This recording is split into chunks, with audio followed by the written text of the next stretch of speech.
Hey there, it's me, ya boy, your favorite YouTuber you have never heard about before, and welcome to r/ProRevenge. I've got two nice stories for you today, so buckle up, relax, and enjoy the video. I paid back for a broken screen in pennies.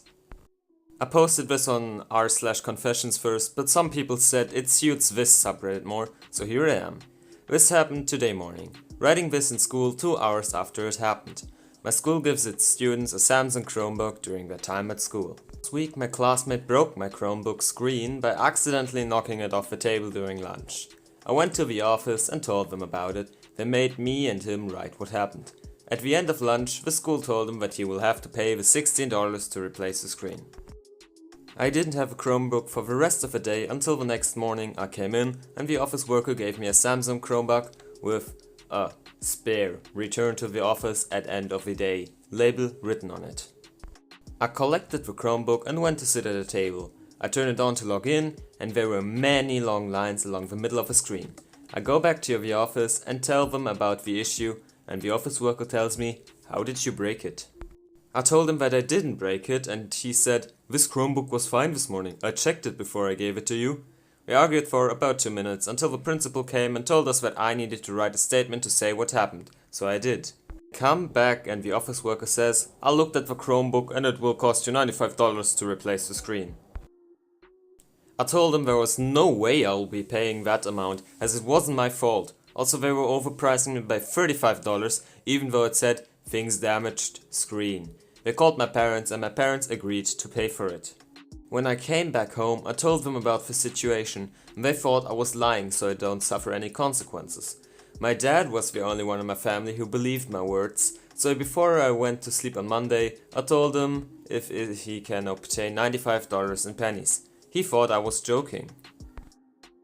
On Tuesday morning, my dad was downstairs and when I came to eat my breakfast he told me, "I'll go to the local Barclays today." I thought he will be going to get there to get $95 in cash, since the payment is required to be paid by cash by the guardian of me. I came back home after school and my mom was still at work, and when I saw my dad, he told me not to tell my mom and took out this bag and you could hear the metal coins hitting each other.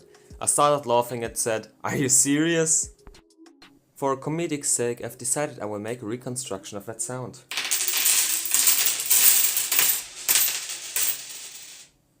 About that. He told me that Barclays could only give out $50 in pennies. He put the bag back in a small storage room in the house. I could honestly not wait for the next day. My mom came back home and said that she will drive to school with me tomorrow and make the payment. Today we drove to the school and gave $45 in cash and the bag. The office worker said, "Sir, the payment is $95. My dad told him to open the bag and when the office worker opened it, his face expression was worth every penny. God damn, I like that, that's satisfying.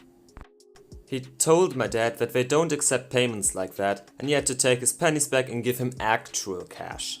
My dad asked where the policy is that they don't accept pennies and the office worker was quiet. At the end, the office worker dreadfully said, "Thanks for the payment." Then my dad went out of the school. I mean, they technically did it right. I think this could also be put into r/malicious compliance, so yeah, there's that. Deny basic human rights? Lose your job. So this happened about 13 years ago when I was in grade 10, about 15 or 16. I went to a very expensive private school in Australia, which basically was a cookie cutter for accountants, lawyers and surgeons. I wasn't that type of student. I was an artistic outcast of sorts. At that stage, I only had a small handful of friends. We had 6 55-minute periods. 2 in the morning, recess, 2 in the middle of the day, lunch, and 2 more before home time. This particular day was a warm day. In Australia, warm means about 32 degrees Celsius and it was 5th period. We had religion class.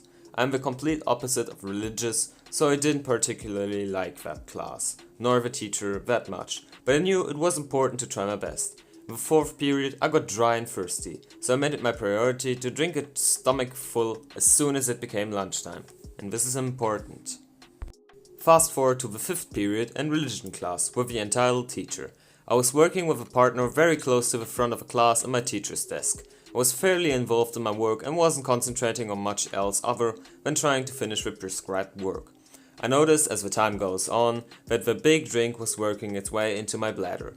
I tried to put it off and just concentrate on my work. I didn't notice the commotion developing towards the back of the class. Not many students took religion seriously, neither did I, but I wanted to try. My teacher was getting annoyed with the troublemakers, and I knew she was known to be double down on the class as a whole for bad kids. So I raised my hand before things got too bad and asked, "Miss, may I please go to the toilet?" She replied, "You just had all lunch to go, so no, you can wait till the end of the class." I didn't want to push it, so I just let it go and thought that if I got to bursting, I'd ask again. The class often got noisy and she would condemn us all and tell us to stop talking. Mind you, I was only talking quietly with my partner. I was really busting to go. I was jittery in my seat and developing sweat on my forehead. I whispered to my partner, "Man, I am busting." And he said, "Ask again." So I did. Big mistake. She glared at me and said, "No."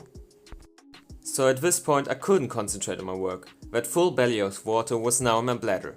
Damn. I decided to ask one more time. "Miss, I can't even concentrate anymore.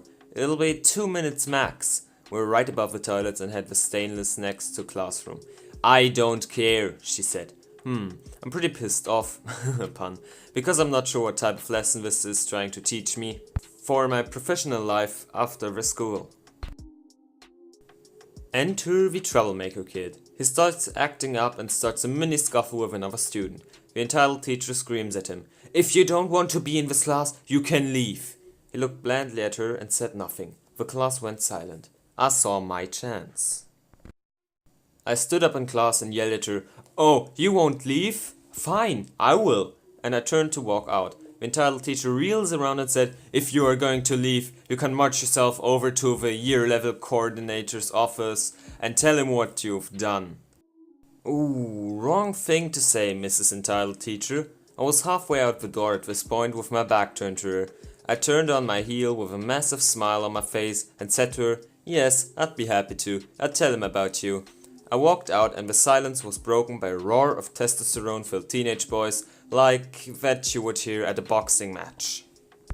That piss was in my top 3 enjoyable moments of my entire life, even to this date. I stood there at the urinal, knowing I had a cool 30 minutes to burn.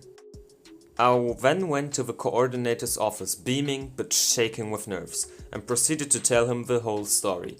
I'm so glad the school is very careful to put level-headed people in these positions.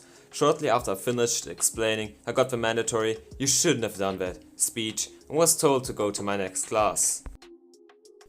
The next day, my homeroom teacher told me I wouldn't be going to that class, but instead would have to go to some other English enrichment class, or something like that. Also, my friends had told me what happened in the class after I left. It was a huge uproar, even from the kids who didn't like me, about my treatment, and everyone hates her guts now. It's been at least 2 days, and I'm at my locker, which is very close to the coordinator's office, and I see her out the front in a student's chair. Oh my, that's a step down for a teacher at my school. She was absolutely bawling her eyes out. I didn't see her at school for a whole year and only saw her teach 1 class the year after. A lot of people told me she lost her job after that. Sometimes karma needs a little push. And with that said, I'd like to thank you for watching this video. Consider subscribing to my channel not to miss any future uploads. And remember, you are loved and valid. With that said, goodbye.